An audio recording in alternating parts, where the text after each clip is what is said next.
Shrimad home remedies में आपका स्वागत है और हम आपको बताते हैं पीलिया निवारण के बहुत घरेलू उपचार जो आप आराम से घर में कर सकते हैं।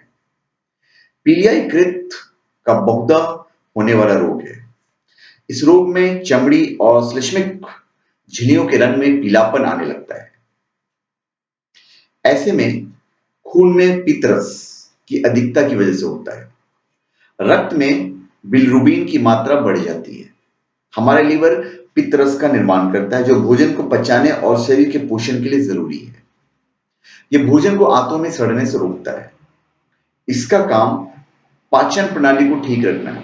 अगर पित्त ठीक ढंग से आंतों में नहीं पहुंचेगा तो पेट में गैस की शिकायत बढ़ती है और शरीर में जहरीले तत्व एकत्रित होने लगते हैं।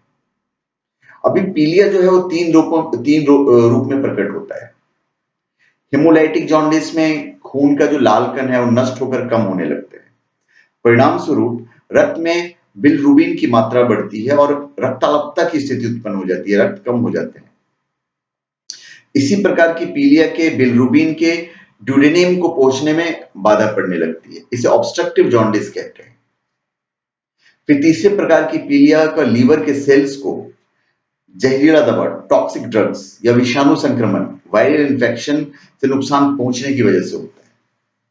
त्वचा का और आंखों का पीला होना तीनों प्रकार की पीलिया के मुख्य लक्षण हैं। कुछ अन्य लक्षण भी हैं जैसे अत्यंत कमजोरी होना, सिर दर्द होना, ज्वर होना, मितली होना, भूख न लगना, अतिशय थकावट, सख्त कब्ज होना, आंख, जीभ, त्वचा और मूत्र का रंग पीला होना। अवरोधी पीलिया अधिकतर बूढ़े लोगों को होता है और इस प्रकार के रोग में त्वचा पर जोरदार खुजली महसूस होता है। वही मैं आपको बहुत सरल उपाय बता देता हूं। सर्वप्रथम उचित भोजन और नियमित व्यायाम पीलिया की चिकित्सा में महत्वपूर्ण है।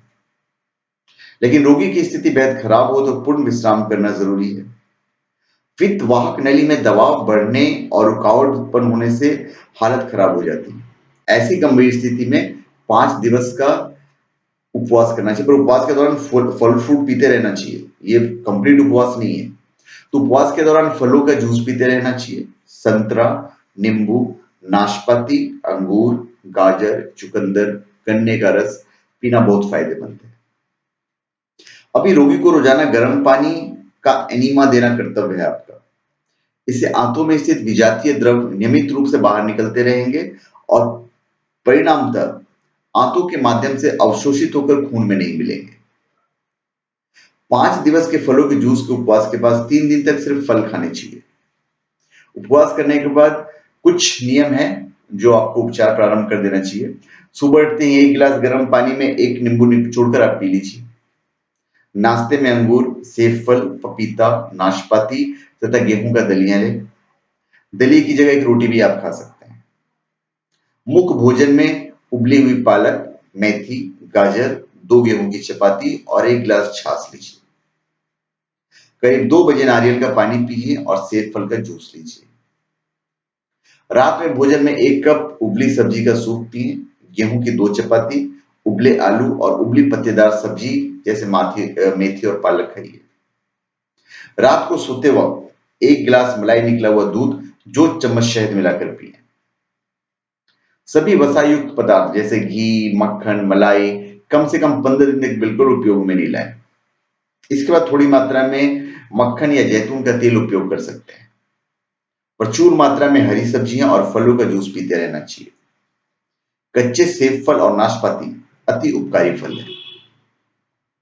अभी दालों का उपयोग बिल्कुल नहीं करना है क्योंकि दालों से आंतों में फुलाव और सड़ांत पैदा हो सकती है। लीवर के सेल्स की सुरक्षा की दृष्टि से दिन में 3-4 नींबू का रस पानी में मिलाकर आपको पीना है। फिर मूली के हरे पत्ते पीलिया में अति उपयोगी है। पत्ते पीसकर रस निकालकर छान कर पीना उत्तम होता है। इससे भूख बढ़ेगी और आंतें साफ रहेगी। फिर टमाटर का रस पीलिया में लाभकारी है। रस में थोड़ा नमक और काली मिर्च मिलाकर पिए। स्वास्थ्य सुधरने पर 1-2 किलोमीटर घूमने जाएं और कुछ समय धूप में रहें। और भोजन ऐसा होना चाहिए जिसमें पर्याप्त मात्रा में protein, vitamin C, vitamin E, vitamin B complex मौजूद हो। पूरी तरह स्वस्थ होने के बाद भी भोजन के मामले में लापरवाही बिल्कुल नहीं बरतें। तो धन्यवाद। आप हमारे चैनल पे सब्सक्राइब करें और अपने कमेंट कीजिए।